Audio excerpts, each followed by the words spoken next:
Hi, ako po si Jairo Boliedo, Rappler Reporter at kayo po ay nakatutok sa Rappler Recap. Para sa episode po na ito ay pag-usapan natin ang naging ruling ng Supreme Court doon po sa petition in relation sa PhilHealth funds.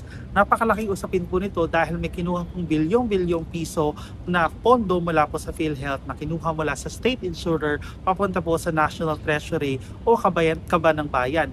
Today, December 5 ay binaba po ng Supreme Court ang desisyon nito at ng mga husgado at mga justices natin kung saan unanimously inuutos po ng ating SC or Supreme Court na ibalik po sa PhilHealth ang 60 billion pesos na kinuha mula sa state insurer at pinagbabawalan rin po ang further na pagka-transfer ng remaining 29 billion from PhilHealth to National Treasury Funds. Kung matatandaan nyo po ay tatlong petitions po o tatlong mga kaso yung inihain po sa Supreme Court para questionin po yung transfer ng PhilHealth funds papunta po doon sa National Treasury o kaba ng bayan. Ang argument po kasi dito ng mga petitioner, ng tatlong petitions po na yun ay hindi mo pwedeng galawin o hindi mo pwedeng basta-basta ilipat yung pondo ng PhilHealth na isang GOCC or Government-Owned and Controlled Corporation papunta po sa National Treasury o pondo po ng bayan dahil po yung pondo ng PhilHealth ay nakalaan po para sa PhilHealth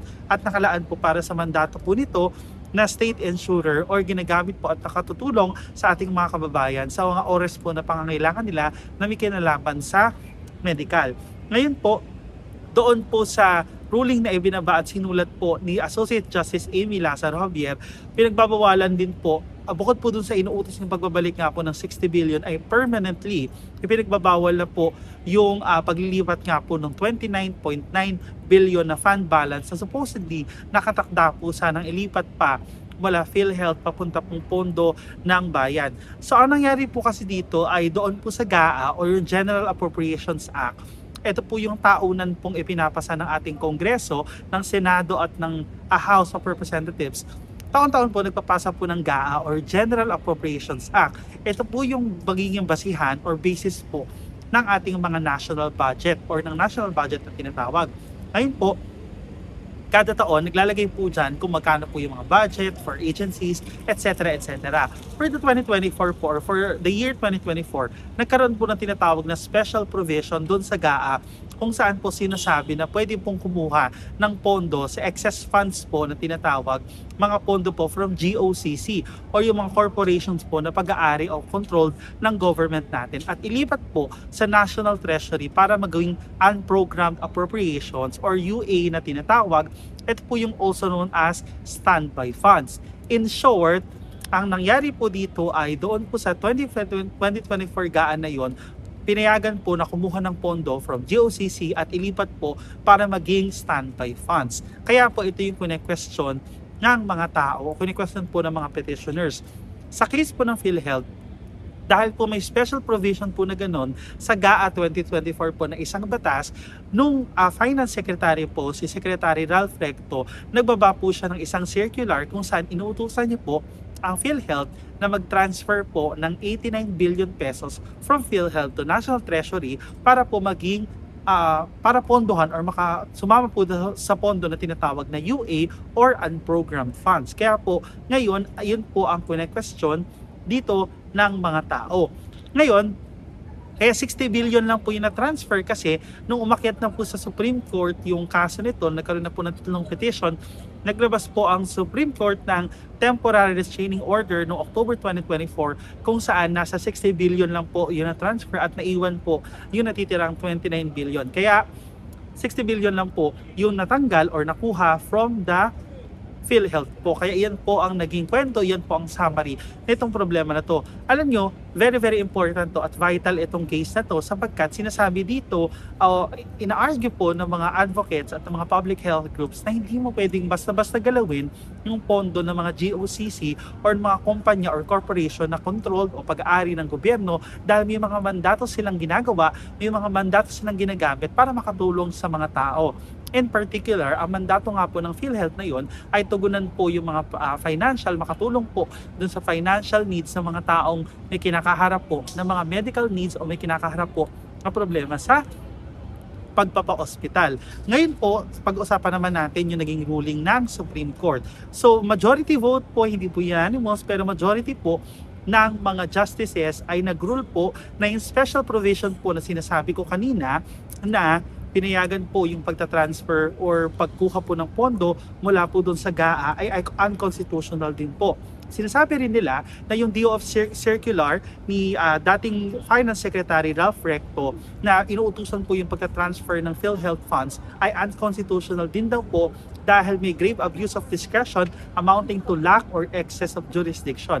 In other words, ang sinasabi po dito ng majority ng mga justices ay improper at hindi daw po tama yung naging pag-utos ng pagta-transfer at yung pagta-transfer po mismo sa pamamagitan po nung special provision sa GAA at ng DOF circular ni dating Finance Secretary Ralph Recto. Ngayon po, ang explanation po ng Supreme Court ay rider daw po kasi yung special provision dun sa GAA. Pag sinabi pong rider ay hindi daw po ito germane or related po sa batas kung saan ito nakaangkla. Ibig sabihin po kasi yung GAA kasi nakaangkla lang talaga yon para gumawa ng national budget. Ngayon, ang explanation ng Supreme Court ay yung pag-uutos ng pagta-transfer ay hindi siya related sa mismong purpose nung batas na ginawa na yon. In other words, bakit daw nandun yon? Kaya rider yon. Kaya hindi daw yon tama at hindi daw yon legal ayon doon sa ating 1987 Constitution. Ngayon, sinasabi kasi na in-explain Supreme Court na yung 1987 Constitution kasi nire-require na lahat daw ng provisions or lahat ng mga aspects ng GAA or ng General Appropriations Act ay kailangan germane doon po or connected siya sa purpose ng batas na yon. Para ang goal po nito ay maiwasan po yung fraud or ma-inform po ang mga tao doon po sa purpose ng batas na yon or subject po ng batas na yon. Kaya pinagbabawal po yung mga rider provisions na tinatawag. Kailangan specific po ang mga batas, kailangan specific po ang mga provision, kailangan din po ay sila ay appropriate, particular, and unambiguous. At in this case, ambiguous daw po itong special provision on the GOCC. Ngayon, sinabi rin po ng Supreme Court na may aspect din daw po na nire-repeal basically yung Universal Healthcare Act, Section 11 specifically, at yung Sin Tax Law. Kasi po, under the Universal Healthcare Act or UHCA, sinasabi po sa Section 11 na yon na dapat po mag-reserve po yung PhilHealth ng funds up to a ceiling equivalent to 2 years of projected program expenses. In other words po, under the Universal Healthcare Act na nagpapadali po ang buhay nating mga Pilipino, nating mga kababayan, supposedly, na may kinalaman po sa ating mga medical expenses, bills, etc. etc. Dapat may sapat po na pondo ang PhilHealth para tugunan po yung mga pinansyal na pangangailangan ng ating mga kababayan.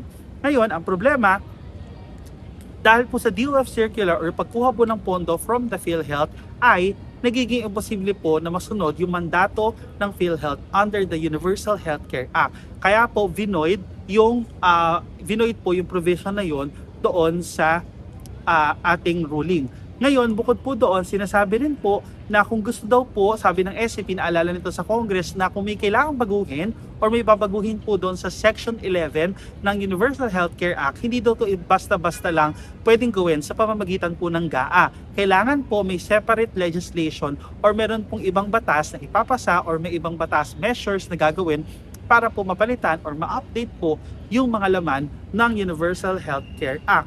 Ngayon din po, ay sinasabi rin po on sin tax naman po, meron din po kasi tayong sin tax law kung saan sinasabi po doon na meron pong specific percentage na nakukuha po mula sa mga taxes, sa mga sweetened beverages, sa mga alcohol, sa mga tabako na inaalat po para po doon sa ating Universal Healthcare Act. Yung mga tax po doon tumutulong po para pondohan ng ating Universal Healthcare Act. Ngayon, sinasabi po ng Supreme Court na yung Kongreso, yung Senate at yung House of Representatives ay hindi pwedeng bawasan, i-suspend or i-withhold yung mga earmarked funds na yon or yung mga allotted funds na yon mula sa sin tax papunta sa Universal Healthcare Law. Kaya po itong ginawang pag-transfer from PhilHealth to National Treasury, yung pagkuha ng pondo sa PhilHealth ay pareho pong tinatamaan ang dalawang batas. Yung nabanggit ko kanina, Universal Healthcare Act, saka po yung sin tax law.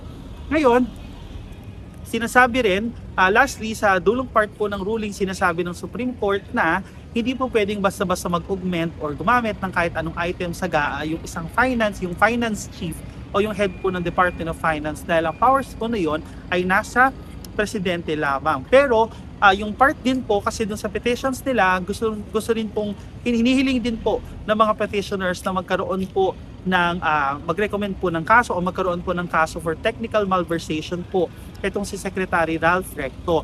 Pero doon po sa ruling ng Supreme Court, hindi po pinagbigyan yon ng Supreme Court at sinasabi ng Supreme Court na improper for resolution daw po yun sa case na yon dahil ang gusto lang pag-usapan ng Supreme Court doon sa kaso ay yung legality po ng PhilHealth o yung pagtatransfer po ng PhilHealth funds. Ngayon, iba-iba po yung mga unanimous po yung mga justices doon sa aspeto ng pagbabalik ng pera pero hati po sila doon sa aspeto ng pagdideclare po na unconstitutional yung special provision saka yung Department of Finance circular.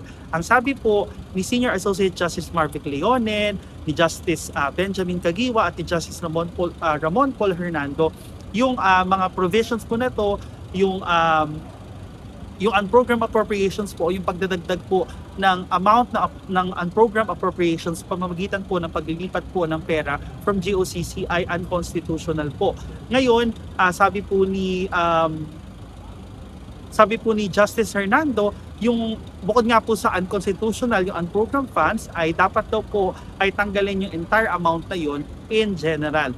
Although meron din po mga justices na sinasabi nila na hati nga po sila doon sa pag-void nga po ng special provisions sa DOF, sinasabi nila na baka pwedeng tingnan na yon in good faith yung ginawa na yon ng pagka-transfer na yon ng gobyerno. Sinasabi naman ni Associate Justice Joseph Lopez na yung ruling daw ay should be limited lang or dapat na limit lang siya doon sa transfer ng funds ng PhilHealth. So ito po yung nangyari dito sa saga na to sa PhilHealth funds. Mahaba yung tinakbo ng kaso, nagkaroon pa to ng oral arguments, pero in the end, ang nangyari ay babalik yung pera sa PhilHealth at this is an important ruling because it sets precedent in essence, and sinasabi din ito na hindi mo nga basta-basta pwedeng galawin yung pera ng GOCC at hindi mo pwedeng gawin yon sa pamamagitan ng pagkakaroon lang ng mga special provisions tulad ng GAA. At katulad nga nun, kapag may mga funds po natatamaan at other laws na natatamaan tulad ng Universal Healthcare Act at ng sin tax ay dapat magkaroon ng malalimang pag-aaral at magkaroon ng basihan at hindi lang basta-basta pwedeng gawin. Maraming salamat po sa pagtutok sa Rappler Recap. Ako po si Jairo Colledo, Rappler, Quezon City.